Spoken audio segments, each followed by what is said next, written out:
Strongest being o pinakamalakas na nilalang daw si Loki mga tol base sa chapter 1174. Pero kumpara kay Whitebeard na strongest man at si Kaido na strongest creature, sino nga ba talaga ang pinakamalakas sa kanila? Isama na rin natin si Shanks mga tol dahil maaaring siya nga yung pinakamalakas na haki user na nabubuhay at nagawa niya ang hulihin si Loki 6 years ago at ibalik sa Elbap. Yan nga pag-uusapan natin mga tol, bihira tayo gumawa ng ganitong klaseng video kaya yung simpleng like nyo talagang napakalaking bagay. So bali si Whitebeard nga mga tol ang tinagura ang strongest man in the world at masasabi nga natin na equal o hindi nalalayo ang lakas niya sa Pirate King na si Roger. Nakita natin yun sa clash nila kung saan sa tindi ng haki talagang naghiwalay ang kalangitan. Taglay ni Whitebeard ang Gura-Gura Nome, ang Devil Fruit na kayang wasakin ng mundo. At sa Marineford War nakita natin ang matinding lakas ni Whitebeard kahit na nga matanda at may sakit na siya. Nakita natin kung paano niyang wasakin ang lahat, nilabanan niya ng head-on ng mga admiral at talagang halos palubugin niya nga ang buong Marineford mga tol. Kaya si Whitebeard mga tol masasabi natin na talagang top tier nga pagdating sa haki, top tier din pagdating sa endurance at talagang napakalakas at destructive ng kapangyarihan niya. Si Kaido naman mga tol ang tinatawag na strongest creature. Hindi nga lang lakas yung kahanga-hanga kay Kaido kundi pati na nga rin yung durability at stamina niya mga tol. Kung matatandaan natin sa naging laban sa Onigashima,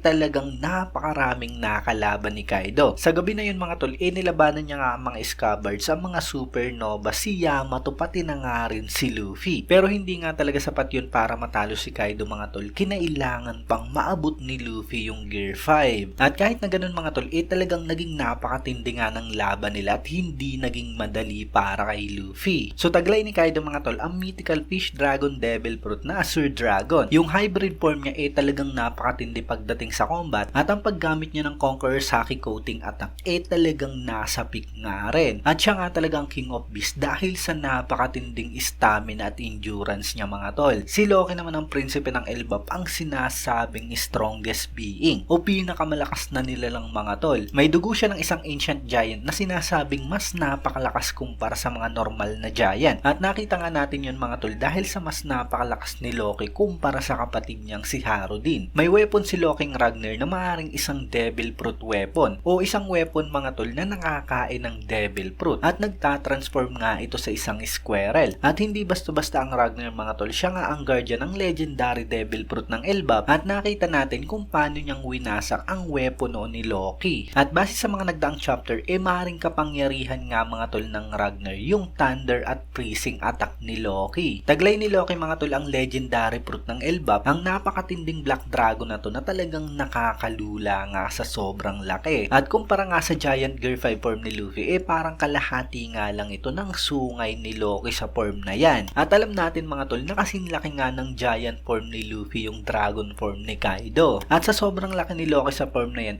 talagang napakaliliit nga sa kanya ang mga normal na Giant. Paano pa kaya mga tol kung ikukumpara natin ang form na yan sa mga normal na tao? At marami ang nagsasabi na maaaring kasing laki mga tol ni Sunisha ang dragon form na yan ni Loki. At syempre sa sobrang laki nga mga tol ni Loki talagang napakatindi rin ang destructive capability niya. Sinabi niya nga mismo na siya nga destroyer at base nga kay Gerald kung nakain nga raw ni Harald ang devil fruit na yun siguradong katapusan na ng mundo. Bukod pa nga dyan gamit ang legendary devil fruit ng Elbap at ang Ragnar nagawa ngang patay ni Loki si King Harald. Nasa mga punto nga na yun mga tol isa sa mga God's Knight ni Imsama. Nabus nga yung kapangyarihan niya at nagtataglay siya ng immortality. Pero sa napakatinding thunder attack at napakalakas na Conqueror's Haki talagang winasak nga ni Loki si King Harald. Napakatindi nga niyan mga tol dahil masasabi natin na parang pareho nga yung nangyari kay King Harald kay Rock si Sebek kung saan nakontrol nga sila mga tol ni Imsama. Para mapatay si Sebek mga tol talagang napakatindi ng pinagdaanan ni Roger at Garp at talagang kinailangan mga tol ang combine attack at ibuhos lahat ng haki nila sa iisang atake. Mismong si Im sa mga tol talagang hindi makapaniwala kung papaanong natalo pa si Harald. Rival mga tol si Harald at si Beck at sila nga talaga ang top tier ng old era. Kaya talagang sobrang tindi mga tol nung ginawang pagpatay ni Loki sa tatay niyang si Harald. Idagdag din natin yung mga sinabi ni Big Mom dati na kung nagpakasal nga raw si Lola kay Loki siguradong Pirate King na nga raw siya. At tatalunin niya nga raw agad yung mga rival niya noon na si Whitebeard, Kaido at Shanks. Shanks. Plus 6 years ago mga tol, maaring isa nga sa mga Yonko etong si Loki. Dahil sa matapos nga siyang mahuli ni Shanks mga tol, naging Yonko nga ito. At speaking of Shanks mga tol, siya nga yung confirm na talagang nakaharap netong si Loki. 6 years ago nung talagang nagwawala si Loki sa karagatan, nagawa nga itong mahuli ni Shanks. Naibalik nga at naitali si Loki sa Elbap mga tol, at ngayon nga lang talaga ito nakalaya. Si Shanks mga tol, masasabi natin na napakalakas na haki user, at maaring siya pa nga ang pinakamalakas sa mga nabubuhay ngayon. Siguradong yung haki niya nga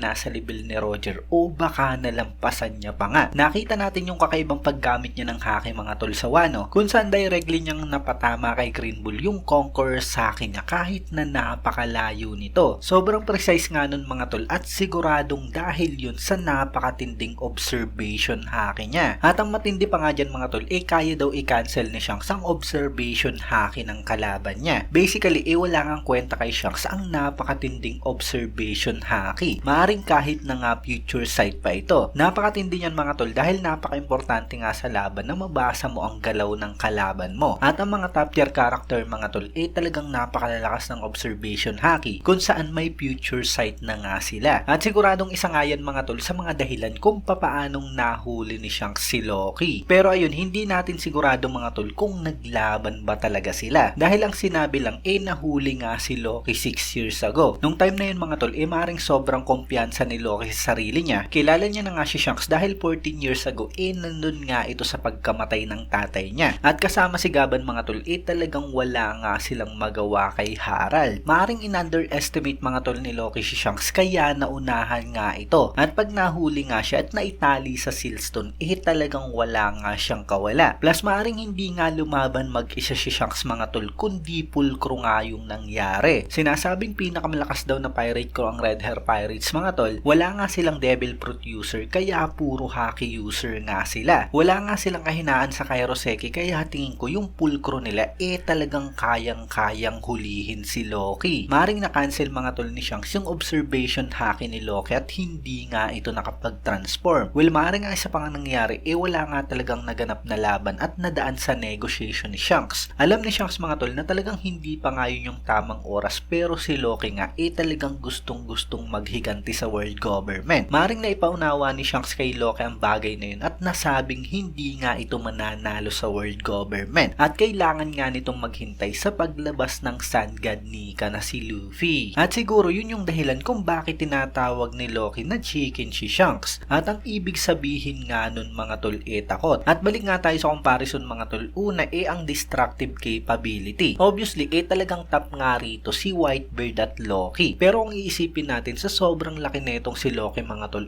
parang mas madali nga para sa kanya ang wasake ng mundo. Sa transformation niya pa lang talagang yanig na nga ang buong Elbap at tinatawag nga siya mismong destroyer. Sa durability naman at endurance, siguradong top nga si Kaido mga tol. Pero dahil sa legendary Devil Fruit ang taglay ni Loki mga tol, siguro mythical sa one type din, maring hindi nga siya nalalayo pagdating sa durability kay Kaido. Pagdating naman sa combat at haki mga tol, siguradong top nga si Shanks. Si Kaido na mismo ang nagsabi mga tol na ang pinakamalakas na haki nga ang nananaig, pero yung atake talaga mga tol na ginawa ni Loki kay King Harald, talagang hindi nga basta-basta. Nung time na yun mga tol, talagang hindi nga kaya ni Shanks at Gaban si Harald, pero nagawa ngang i-bypass ni Loki yung immortality at napatay niya nga si Harald. At alam natin mga tol na dahil nga yun sa overwhelming Conqueror Haki. So overall mga tol, tingin ko pinakamalakas nga talaga si Loki, pero kaya nga siyang talunin Shanks mga tol in terms of haki at siguro kung pulcro yung labanan. So bali personal na opinion ko nga yan mga tol, kayo i-comment nyo nga sa baba kung sino sa inyo ang pinakamalakas sa kanila. Ito na nga kabuo ng video natin at syempre kung nagustuhan nyo nga, huwag nyo sana kalimutan mag-iwan ng like dahil napakalaking tulong na yan para sa ating channel. At yun, maraming salamat sa inyong panonood at mag-iingat kayo palagi. Bagang!